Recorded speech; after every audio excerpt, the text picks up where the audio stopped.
Hi everyone, this is Sue Painter with my friend Marnie Pearson, and this is our very first Peep Show. We are going to start talking about whatever comes to our mind. We have a list of some of the things that we have been talking about on Facebook chat, and we just want to share with you what it's like. We're going to pull back the curtains behind our businesses and talk about anything that comes to mind, the good, the bad, the funny, the sad. So hi Marnie. Hey, how you doing, Sue? I'm doing great. It's good to have you here, and I'm glad to be doing this with you. Yeah, me too. Yeah. So I was going to start out by talking a little bit about how this whole thing got started, because I wanted to bring up the point of, is going to live events worth it? Is using social media worth it? Because I get those questions all the time. Do you ever get those questions from clients, or do you wonder about it yourself, Barney? Yeah, especially the social media question. I get that one. Is it really worth it to spend all Yeah. that time on there? And then live events can be expensive, so is it worth the investment? Yeah, exactly. So how Marnie and I first met each other is that we first met in Atlanta when we were going to the NAMS conference, which now stands for Novice to Advanced Marketing Systems, I think, right, Marnie? Yeah. Yeah, and we met there, I guess, gosh, 3 or 4 years ago, kind of casually met there, knew of each other. Never really spent a whole lot of time talking to each other, but met a little bit. And then the last conference, which was in February, I won one of Marnie's books in one of the raffles in one of the sessions one day. And Marnie, I don't have the book with me to hold it up, but I was going to hold it up and show everybody your book in case they wanted to grab a copy of it. You might have it. I have it right here. Yeah. Yeah, Building Relationships That Build Your Business. So this is kind of a funny story, because this book actually did build a relationship with each other and with our businesses now, right? Yeah. Yeah. So you got the book and you emailed me about it. I think you realized I was from Chattanooga and that your husband grew up here. Yeah. Yeah, my husband was born and raised in Chattanooga, so I just said, oh, I didn't realize, there was that connection. And then Marnie asked me, was going to be doing a collaborative book, and she asked me if I would do a chapter for it. And so I said, yeah, that I would. And do you want to tell a little bit about the book? Because I know it's not out yet, but you may have a way for people to let you know they're interested in it when it does come out. Yeah, it's another one in the Trust Your Heart series. It's the third one, and this one's about creating your life your way.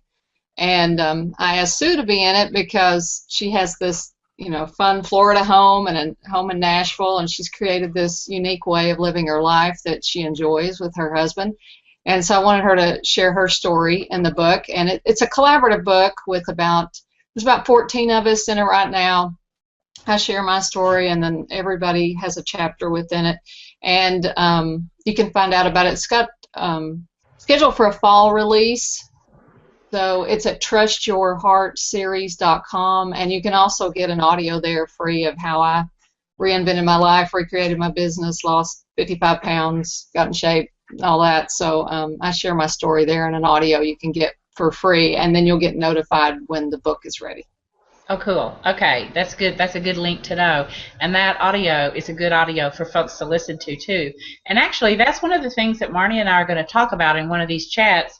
We know so many of our clients are reinventing their businesses, and in part, Marnie and I are reinventing our businesses, too. So this whole topic of reinvention, and when is it good, when is it bad, when are you just running from something, or when does it really make sense business-wise, that's another thing we're going to talk about. But to go back to the story of how we ended up doing this, so what we wanted to point out is we met at a live event, and then I reached out to Marnie to thank her for that book on social media, Facebook. So two things, live events and Facebooks. And what happened was we started catching each other on Facebook and chatting back and forth, just private messaging, chatting back and forth, saying, what do you think about this? And what do you think about that? And do you know this person? Do you know that person? And finally we realized, gosh, other people should be hearing these conversations. So that's how this whole Peep Show got started. Yeah. So you're getting behind the scenes. I've got a daughter going back and forth to do laundry in my And that's fine. You'll probably see my dog walking around in here. So we decided to try this show because we both want you to know, if you're listening into this call, that what has been working in the internet marketing world for many, many years in terms of getting visibility and credibility and building your list and selling online is not working so well anymore. Right, Marnie? That's right. And a lot of people like to pretend that it still is, but if you talk to people behind the scenes, if you're friends with different experts, everybody will admit it, that everything's really changing, and we're having to kind of dive back in and figure out, okay, how does this new landscape work? And I think you and I are both confident there's an answer. Yeah. And we're on the lookout for it, so we're going to kind of document that process, right? Yeah, we are going to document that process. So one of the things we decided to do was, we know that people really want real information, and they don't want a lot of hype, and they don't want a lot of listening to 50 minutes of sales conversation before they get like the one tiny golden nugget that they can take away. So we decided, we'll just pull back the curtains on behind the scenes, and we're going to share with you all these different things we've been talking about over the past couple of months in real time, and just see where the conversation goes. So you're going to hear our opinions, which you may agree or disagree with, but you will have those. And between us, we have about 33 years, we figured out, of experience marketing on the internet. So we know what we're talking about, and we're also pulling back the curtain and saying what has been working isn't working anymore. So for us, it's a way to try something new, to share what we think is helpful information with the people who are our followers, and to share our philosophies a little bit. Like, there's not really there's no such thing as a balanced life if you own your own business. It's more a blended life. You kind of go back and forth between the personal and the business, and one intersects with the other. And so we wanted to be able to talk about things like that. And obviously, we believe in radical transparency, or we wouldn't be letting you onto our offices, and you wouldn't be seeing Marnie's daughter go back and forth doing the laundry, and you wouldn't be seeing my messy desk behind me. So we do believe in just really sharing all of it, the good, the bad, the ugly, the sad, the warts, all the good stuff, all the bad stuff. Where is it they can sign up for this? It's on your page. So you can go to confidentmarketer.com/Peep Show, P-E-E-P show, Peep Show, confidentmarketer.com/Peep Show. And what we'll do is we will send you a note in the email about when we're going to do our next one. And in fact, we'll probably grab our calendars and schedule the next one before we end up today. So we plan to chat about once a week. And we don't know how long these are going to go. Maybe 15 minutes, maybe 30 minutes, probably not longer than 30 minutes, but because we don't want to overwhelm you with information, but we want to give you access to it. So confidentmarketer.com/Peep Show, and then you will get it through an email through us or through our e-newsletters. You will get when the next one is, and we'll just keep telling you. If you can't join in live, which we'd love to have you do because we wouldn't mind answering your questions, then you can also, we'll send you the recording. We'll send you the link to where you can watch the video recording, or I guess they can listen to the audio too, right? If they don't want to watch the video, right, Marnie? Yeah, you can listen to audio too. We'll make that available. Right.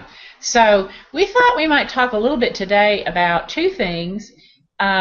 One is being hard on yourself, because we know some people who are not hard enough on themselves, and then Marnie tells me that I'm too hard on myself. So we thought we might take that as a topic for today. And then also this whole thing about collaborative books, because Marnie is working on a collaborative book right now that I will have a chapter in. And then I have also done collaborative books in the past, as Marnie has too. So Marnie, from your standpoint, like, what's the good and the bad about them? Why do you do them? And is there ever a time when you think they don't work?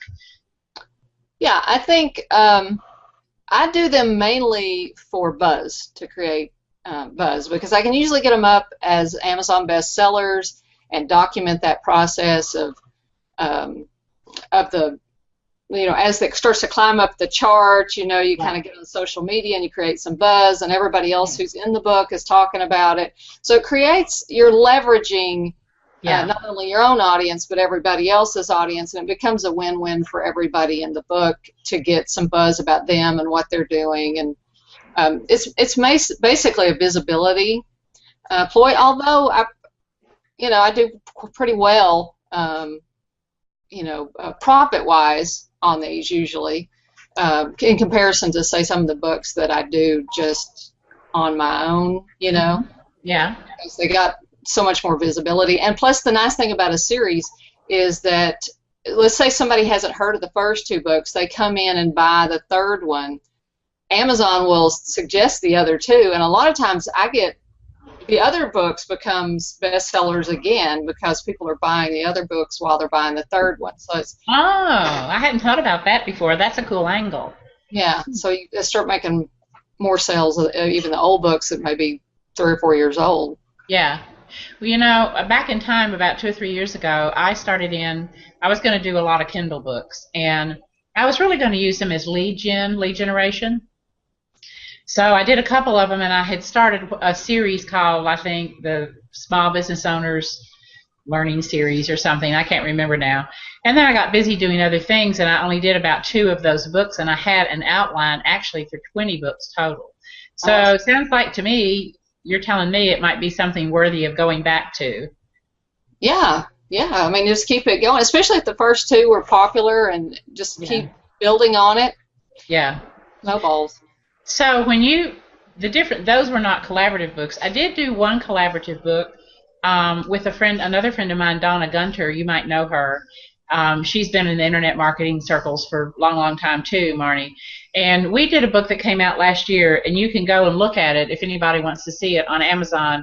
The short link to it is confidentmarketer.com/biz, B-I-Z, smart, biz smart. And that was a collaborative book that had about, I think, 12 or 13 of us who all took a different aspect of internet marketing and talked about it.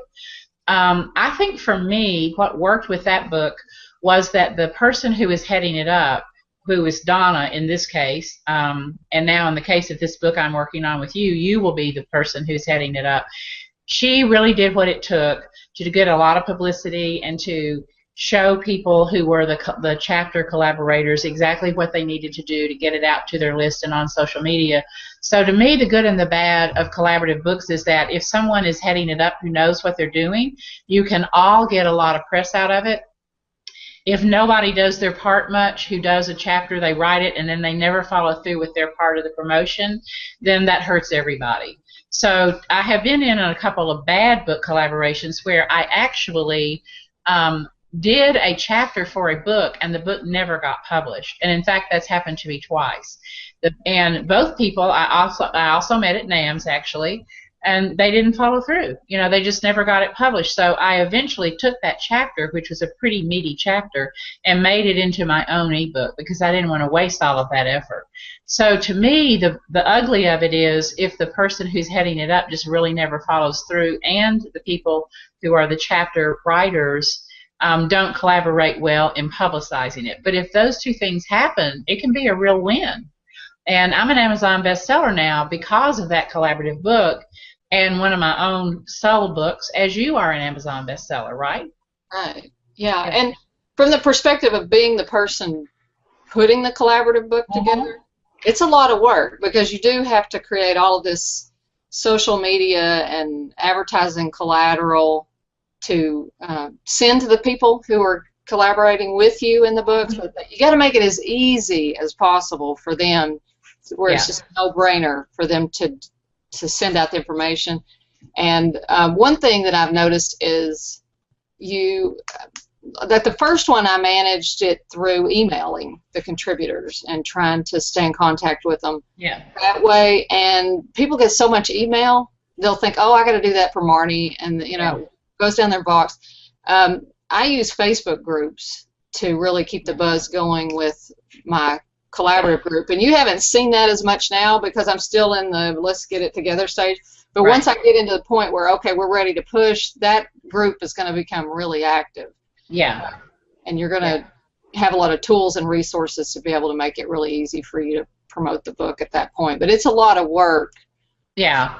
By my perspective, of putting it together. But as far as participating, you're spot on. If the other people don't participate, and you don't ever know, you think, you think they're going to do it, and something will come up and they can't, and there's always a few people who can't end up promoting the book because something happens, or and that's just part of it, and you have to just account for that. Yeah. That brings up another thing, too, that's kind of a side conversation, and this is what I love about this. We never know where it's going to go. This thing about commitment and follow-through, I have written many blog posts over the years, and people have said to me, well, why are you so successful? Why have you been able to build 2 businesses and you've been living off of both of them? They're successful businesses. Well, I sold the first one back 3 or 4 years ago now. I am not smarter. I am not more educated than anybody else who wants to make a business online, but I do have commitment and I do have follow-through, and those 2 things will get you far. People don't understand that. Of 10 people, there will be 2 who will really follow through and commit to their business and do what it takes to make it happen. And an example of that is, I heard a statistic that just floored me. People pay to be vendors in shows. Like if you go to a live event, there will typically be vendors outside, and they have paid for that booth space. Then they try to get you to come by their booth, and they collect cards. They want you to drop your card in for a prize, and they really want those cards. That's what they're getting out of that cost for to be a vendor. And yet research shows that 9 out of 10 people who have vendors booths at live events never follow through and do a thing with all those business cards that they've collected. 1 out of 10 will follow through.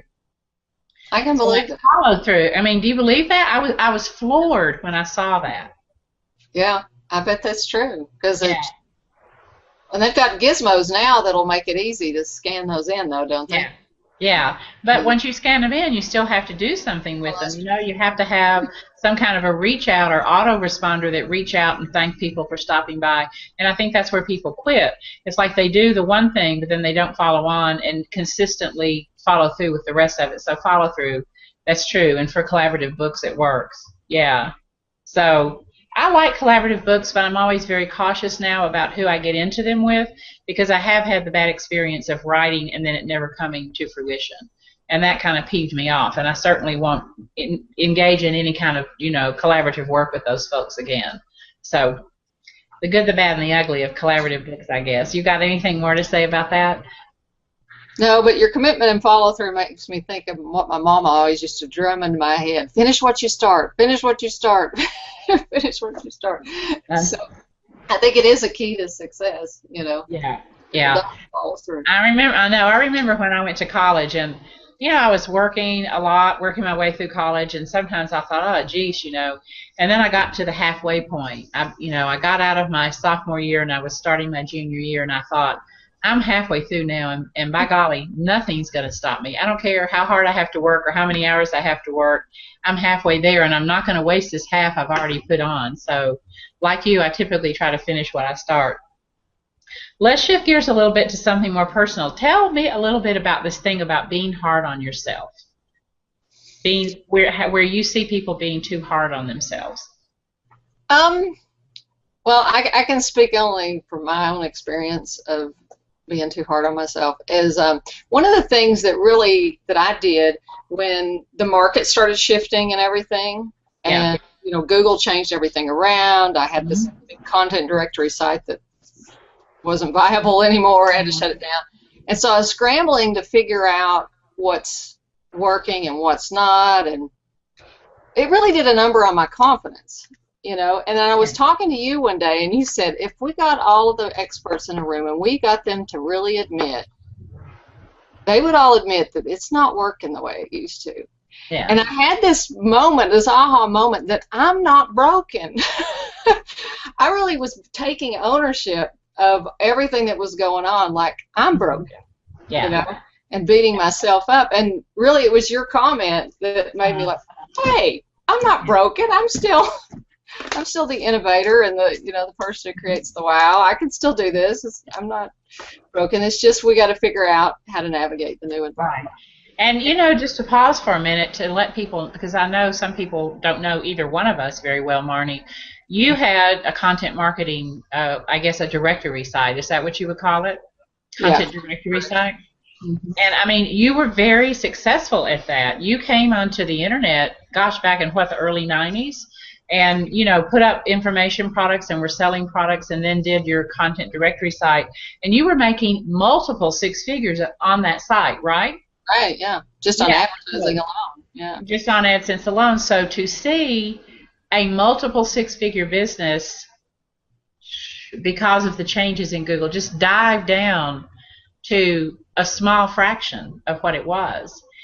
Yeah. You do have to have the commitment to come back and to look at, okay, this is blown up.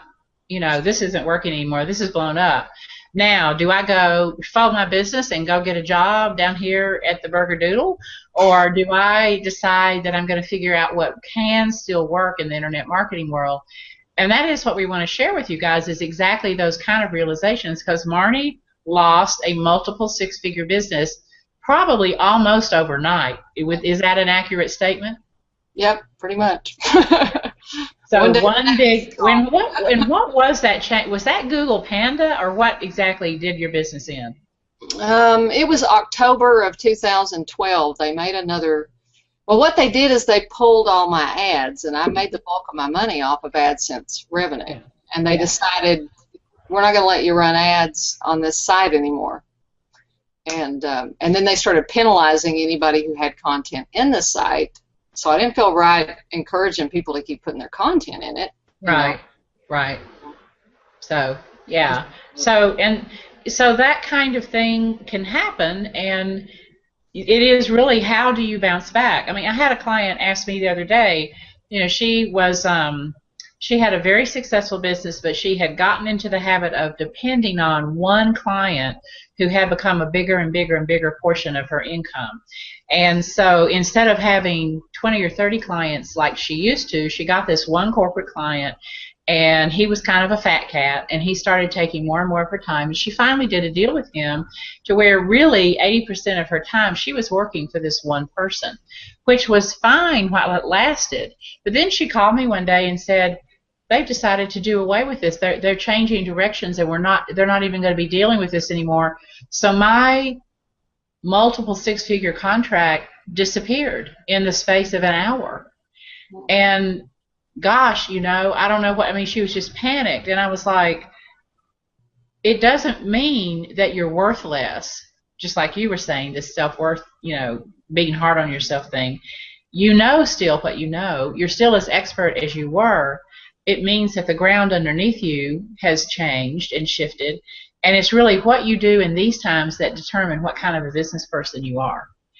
What you do when the chips are down, that determines whether you're going to survive in the long term. And if you run home to mama, your business is for the birds. It's gone. You will be over here at the Burger Doodle slinging burgers. Bill and I laugh about that all the time. We're like, if something comes up that we don't particularly want to do, we're like, well, okay, we can do it, or we can go work at the Burger Doodle. What are our choices? And we normally say, no, we're going to go do whatever the thing is. So, and then you made the comment to me one day when we were talking. You were like, I think you do 100 times more than most people, but you're still hard on yourself. And I really I was so surprised when you said that, because I don't see that at all. Yeah, but you are. You're taking care of, your mother is in a nursing home. You have to take care of that. You've got the knee that you're constantly having to do the physical therapy on, and then you've just got all this other stuff going. I mean, it's a lot on one person at once. Yeah, I think when you perform constantly at a high level all your life, you don't realize that there's more on you than most people would accept. But to me, it's like, what choice do you have? You have to just move through it. But I have taken that to heart. When you said you're too hard on yourself, I thought, well, okay, maybe I'll lighten up a little bit and, work a couple hours less and go to the pool a couple hours more. So it was nice to have that recognition. And that's another reason that Marnie and I actually started chatting with each other on Facebook, is we like to get that outside perspective from another person.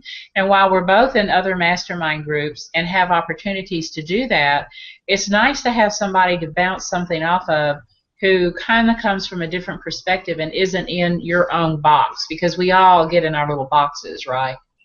So, yeah.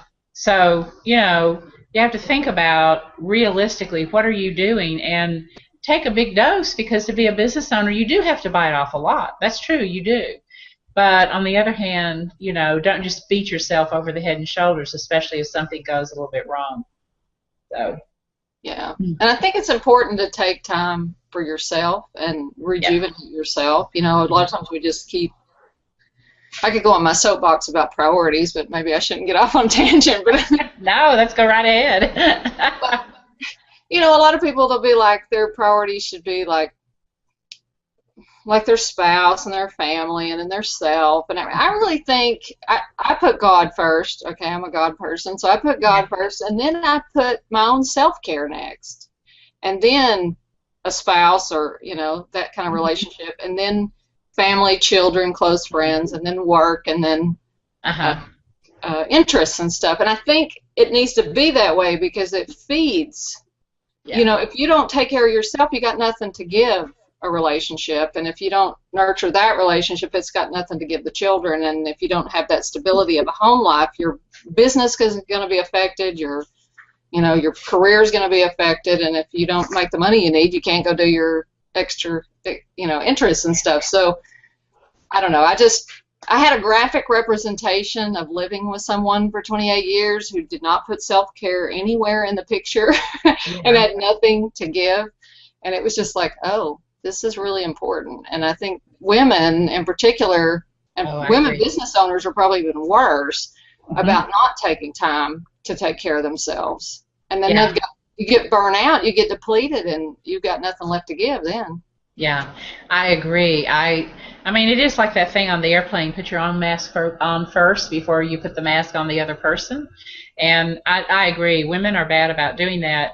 Back when I owned the massage clinic, which was my first business, Touch Therapy Center, it would be the fall of the year when it was go back to school time. And women would call, I worked on a lot of couples. I would see the woman, I'd also see the guy. And the woman would call up and say, I've got to cancel my appointment because, Johnny needs some new football shoes and they're $200 and I better not come in for my massage, for the next month because we've got to pay for this. Okay, so we would take them off the book, even though I would encourage them not to do that, The next day, their husband would come marching in for his appointment and flop down on that massage table and say, oh, my God, we're having to spend all this money on Johnny's football shoes, and I really need this. I need to take care of myself because it's a busy time of year. That was the difference. I saw that all the time. The woman would give it up. The man, by golly, he'd be there. He wasn't about to give it up. And that's exactly the mindset you need. You have to take care of yourself. I've had to learn that the hard way. And by not taking care of myself for many, many years, I ended up with a bunch of orthopedic problems that now dog me every day. So it is important, that self-care stuff, for sure. Okay, well, I'm going to tell people again, if you want to listen in on these conversations, here's where you need to go to make sure that you get the notices, because these will not be at the same regular time every week. They're going to be when Marnie and I can fit them into our schedules every week. We're going to shoot for once a week. So it's confidentmarketer.com/Peep Show, PEEPSHOW.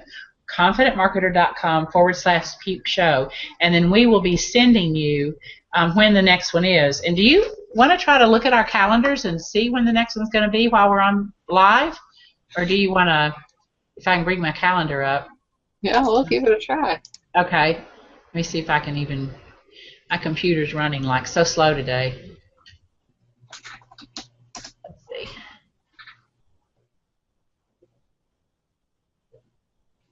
I thought that this laptop was pretty high speed, but either I've got too much junk on it or it's no longer high speed. I don't know what's wrong with it. They lose it over time, I think. I know. It gets gunked up with a bunch of stuff. So, okay, I've got my calendar up here. We'll be together at NAMS next week. Oh, my God, we really will. Well, you know what? Should we try to record one? What does your Monday or Tuesday look like? Maybe we should record one, and then we'll record some more stuff while we're at NAMS together. That sounds good. I've got about the same time on Monday, Monday's fine. Tuesday's a little crazy until after 2:30 my time, 1:30 yours. Okay. Either day works for me. You pick what works best for you, Marnie. All right. How about around 11:30 on Monday? That'd be 10:30 your time. 10:30 Monday, the 28th. Okay, I've got you in there, and I will look forward to it. And so we will be meeting again on Monday at 10:30 Central, 11:30 Eastern, right? Yep. Right? Okay, and we will send you guys how to access this. And in the meanwhile, welcome to the Peep Show. I'm delighted to be working with Marnie to be doing this. It's fun. We'll tell you, no telling what you're going to hear, but we will keep it going, and we will hopefully always give you some good pointers about what it's like to be successful in business and create the life that you want for yourself. Yeah, it's fun. Thanks, Sue. All right. Take care. Bye, Marnie. Bye.